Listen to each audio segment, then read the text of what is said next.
चाणक्य की कहानी। एकता की शक्ति। बहुत समय पहले की बात है। एक गांव दो पहाड़ियों के बीच में स्थित था, जहां दो समूह लोग निवास करते थे। एक समूह पूर्वी पहाड़ी पर बसा हुआ था और दूसरा समूह पश्चिमी पहाड़ी पर। पीढ़ियों से इन दो समूहों के बीच तीखी द्वेष भाव था। एक बरसात के मौसम में एक गंभीर सूखा आया।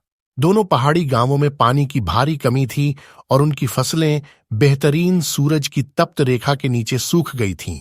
नापसंदगी बढ़ गई और उनकी सर्वाधिक संकट में थी। इस कठिनाई के बीच एक बुद्धिमान बुजुर्ग आया, जिन्होंने चाणक्य के बारे में सुना था। उन्होंने अपने शिष्यों से मिलकर एक योजना शेयर की।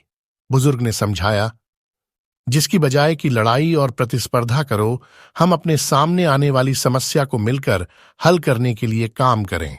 अगर हम पहाड़ियों के बीच एक टनल खोदें, तो हम नजदीकी नदी से पानी को दिशा निर्देश करके हमारे गांवों के लिए पानी प्रदान कर सकते हैं। आवश्यकतानुसार नेताओं को प्रस्तुति की गई योजना को ध्यान से सुनकर सोचने का समय मिला। बुजुर्ग के शब्द कुछ नेताओं के अंदर छू गए, जिन्होंने अपनी दुश्मनी की व्यर्थता की बजाय एक बड़ी चुनौती के सामने मिलकर काम करने के बड़े लाभों की संभावना देखी। धीरे धीरे दोनों समूह ने एकत्र होने के संभावना लाभों को देखा। दोनों पहाड़ी गांवों के लोगों ने हाथ मिलाकर अपनी अलगाववाद को छोड़ दिया और टनल खोदने का काम शुरू किया। ये एक बड़ा काम था, जिसमें विशाल प्रयास और समर्पण की आवश्यकता थी। लेकिन जैसे जैसे वे साथ में काम करते गए, एक परिवर्तन होता गया। वे एक दूसरे के संघर्षों को समझने लगे, कहानियां साझा करने लगे और दोस्तियां बनाने लगे। महीने बीते और टनल धीरे धीरे बन गया। जैसे जैसे वे साथ में काम करते रहे, वे न केवल दोनों गांवों के लिए पानी की आपूर्ति में सफल हुए, बल्कि उन्होंने विश्वास और मित्रता के पुल भी बनाए। जब टनल आखिरकार पूरा हुआ, गांव वाले एक महान खान पान के साथ इस उपलब्धि का जश्न मनाया।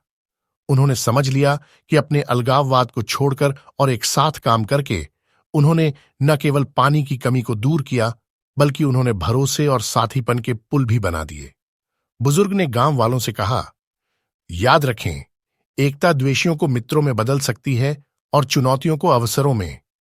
साथ में आकर और एक दूसरे का समर्थन करके तुमने वो संभावना पाई है जो असंभव लग रही थी। उस दिन से गांववाल आपस में सहयोग करने लगे और उन्होंने प्रगति की।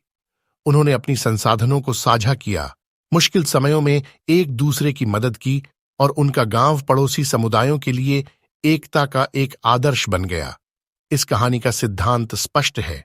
एकता की शक्ति हमें उन भयानक चुनौतियों को भी पार करने की क्षमता प्रदान करती है। जब लोग मिलकर काम करते हैं और अपने विभिन्नताओं को दरकिनार करके, तो वे अद्भुत काम कर सकते हैं और अपने